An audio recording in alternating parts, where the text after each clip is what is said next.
وہ پھر کفر میں لوٹے، شرک میں لوٹے، تو یہ ہے ارتداد، مان کر پلٹنا، ایمان کی دولت سے مالا مال ہو کر پھر کفر میں چلے جانا، کفر کی تاریکیوں میں گر جانا، تو اسے کہتے ہیں ارتداد۔ ارتداد جو ہے وہ کفر و شرک سے بھی بدتر چیز ہے، اور وہ بھی کفر و شرک ہی کی ایک قسم ہے۔ تو عرض کر رہا تھا کہ حضرت شعیب علیہ السلام سے ان کے کافر قوم نے کہا کہ اے شعیب، ہم تم کو اور تمہارے ماننے والوں کو اپنی بستی سے نکال دیں گے، ضرور نکالیں گے۔ اگر ایسا نہیں ہوگا تو یہ ہوگا کہ تم کو واپس ہمارے مذہب میں آ جانا ہوگا۔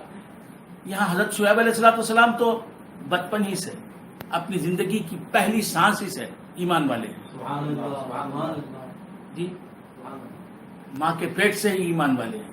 سبحان اللہ، سبحان اللہ۔ ان کے ساتھیوں کے بارے میں ہم یہ کہہ سکتے ہیں کہ حضرت شعیب علیہ السلام کی ملت میں، حضرت شعیب علیہ السلام کے مذہب میں داخل ہونے سے پہلے وہ کفر و شرک میں مبتلا ہوں گے، سبحان اللہ، مبتلا تھے، اس کے بعد وہ داخل اسلام ہو گئے، مومن ہو گئے۔ تو اب حضرت شعیب علیہ السلام اپنے ہم قوم، اپنے ماننے والوں کے بارے میں فرما رہے ہیں، اور ان میں خود کو بھی شامل کر کے کہہ رہے ہیں کہ ہم، یعنی میں اور میرے ماننے والے جو اس بستی کے رہنے والے ہیں، یہ تمہارے مذہب میں داخل نہیں ہو سکتے، ہاں، کیونکہ اللہ تبارک و تعالیٰ نے تمہارے مذہب سے ہمیں نجات عطا فرمائی ہے۔ تو یہ کس کے لیے فرما رہے ہیں آپ؟ قوم شعیب علیہ السلام کے لیے۔ او لتعودن فی ملتنا قال اولو كنا کارہین قد افترینا علی اللہ کذبا ان عدنا فی ملتکم، اگر ہم لوٹ کے تمہاری ملت کو اختیار کریں، مذہب کو اختیار کریں، تو ہم نے اللہ پر جھوٹ باندھا۔ بعد اذ نجانا اللہ منہا، اللہ نے اس سے بچایا ہمیں، اس کے بعد بھی ہم یہ کام کریں تو اللہ پر جھوٹ باندھنے کے برابر ہے یہ کام۔ وما يكون لنا ان نعود فيها الا ان يشاء الله ربنا، ہاں اگر اللہ تبارک و تعالیٰ کی مشیت ہے کہ ہم لوٹ جائیں تمہارے مذہب میں، اللہ اگر چاہے تو ہو سکتا ہے، کیونکہ جو بھی کافر بنتا ہے اللہ کی مشیت کی وجہ سے بنتا ہے، اور جو بھی مسلمان ہوتا ہے وہ اللہ کی مشیت سے، جو بھی مرتد ہوتا ہے اللہ کی مشیت، جسے اللہ کی مشیت چاہتی ہے کہ کافر ہو جائے کافر ہو جاتا ہے، جسے اللہ کی مشیت کا تقاضا ہوتا ہے کہ وہ مومن ہو جائے وہ مومن ہو جاتا ہے۔ اذ نجانا اللہ منها وما يكون لنا ان نعود فيها الا ان يشاء اللہ ربنا وسع ربنا كل شيء علما، ہمارے رب کی وسعت علم یہ ہے کہ ہر شے ہمارے رب کے علم میں ہے۔ میں نے پہلے ہی عرض کر دیا کہ اللہ کا علم بہت وسیع ہے، سبحان اللہ، اس کے علم کی وسعت میں تمام محالات داخل ہیں، تمام واجبات داخل ہیں، تمام ممکنات داخل ہیں۔ جو چیزیں پیدا ہو سکتی ہیں، جن کا وقوع میں آنا، وقوع پذیر ہونا، موجود ہونا ممکن ہے، وہ ان چیزوں کو بھی اللہ تعالیٰ اپنے علم میں رکھتا ہے، اللہ کے علم میں وہ چیزیں۔ جو چیزیں موجود نہیں ہو سکتی، ممتنعات اور محالات اور مستحیلات ان کو کہتے ہیں، وہ بھی اللہ کے علم میں ہیں، اور جو چیزیں واجبات کہلاتے ہیں، جیسے اللہ تبارک و تعالیٰ کی ذات، اللہ تبارک و تعالیٰ کے صفات، یہ واجبات ہیں، یہ بھی اللہ کے علم میں ہیں۔ تو اللہ کا علم وسیع ہے، علم وسیع ہے۔ قدرت اللہ کی صرف ممکنات سے وابستہ ہوتی ہے۔ علی کل شیء سے مراد علی کل ممکن، سبحان اللہ، سبحان اللہ۔ اللہ ہر چیز پر، ان اللہ علی کل شیء قدیر، اللہ تبارک و تعالی ہر شے پر قدرت رکھنے والا ہے۔ کا مطلب یہ ہے کہ اللہ تبارک و تعالی ہر ممکن کو موجود کرنے پر قادر ہے۔ سبحان اللہ، سبحان اللہ۔ اللہ کی قدرت ہر ممکن سے وابستہ ہو سکتی ہے۔ جو محالات ہیں، جیسے اللہ تبارک و تعالیٰ کا خود جھوٹ بولنا، اللہ تعالیٰ کا جھوٹ بولنا، یہ محالات میں سے ہے. لہذا یہ کذب باری تعالیٰ اللہ کی قدرت سے متعلق نہیں ہو سکتا. اللہ تعالیٰ یہ جو یہ کہتے ہیں کہ اللہ جھوٹ بول سکتا ہے، یہ اللہ پر بہتان تراشی ہے. اللہ تبارک و تعالیٰ ہمیں ایسے عقائد سے محفوظ رکھے. اللہ ریب سے پاک ہے. اللہ کو اگر ہم اللہ کے بارے میں ہم نہیں، معاذ اللہ اللہ اس برائی سے ہمیں بچائے. اگر کوئی کہتا ہے کہ اللہ جھوٹ بول سکتا ہے تو وہ یہ بھی کہہ سکتا ہے اللہ جھوٹ بول سکتا ہے بولنے والا، بالفاظ دیگر اللہ کفر کر سکتا ہے بول رہا ہے.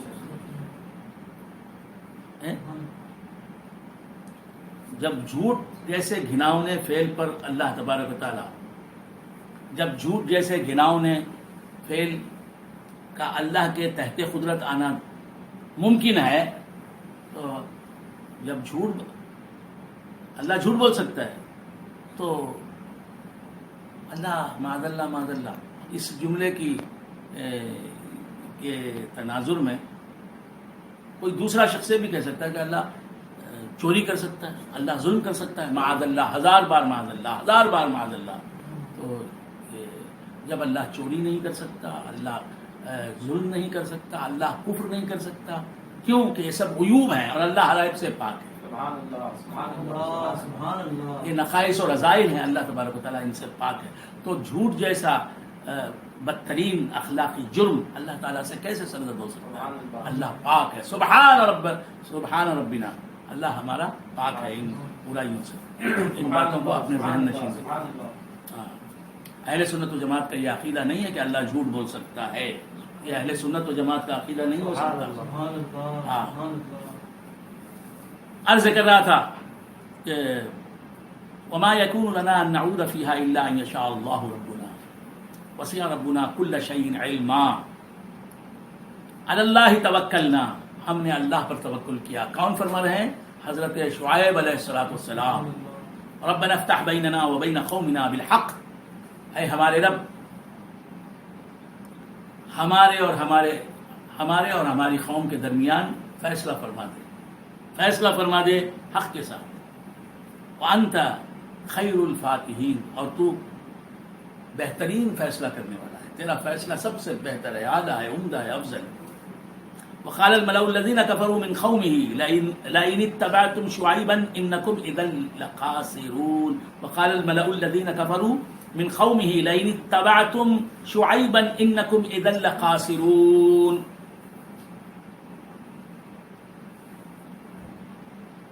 شعیب علیہ السلام کی قوم کے لوگوں نے کہا، شعیب علیہ السلام کی قوم کے وہ لوگ جنہوں نے شعیب علیہ السلام کی دعوت حق کو قبول نہیں کیا، انہوں نے کہا، شعیب علیہ السلام کی قوم کے کفار نے کہا لئن اتبعتم شعیبا، اگر تم نے شعیب کی پیروی کی، ان کا اتباع کیا، انکم اذا لخاسرون، تو یقیناً اس وقت تم کیا ہو جاؤ گے؟ نقصان اٹھانے والے ہو جاؤ گے، نقصان اٹھانے والوں میں شامل ہو جاؤ گے. فأخذتهم الرجفہ، حضرت شعیب علیہ السلام کی نافرمان قوم، حضرت شعیب علیہ السلام جس قوم کی طرف مبعوث ہوئے، اس قوم کے کفار کا حشر کیا ہوا؟ فأخذتهم الرجفہ. رجفہ کہتے ہیں زلزلے کو، رجفہ کسے کہتے ہیں؟ زلزلے کو. انہیں زلزلے نے پکڑ لیا، وہ زلزلے میں مبتلا ہو گئے. زلزلہ آپ سمجھتے ہیں؟ بوکم، تامل میں کیا کہتے ہیں اسے؟ بوکم، بوگمبم، آرمبم کی طرح بوگمبم. ہندی میں اسے کہتے ہیں بھوکم ہندی میں، اور آپ کے پاس تامل والوں کے پاس بوگمبم، آرمبم کی طرح، آرمبم. ہاں، تو بوگمبم، تو زلزلے نے انہیں پکڑ لیا.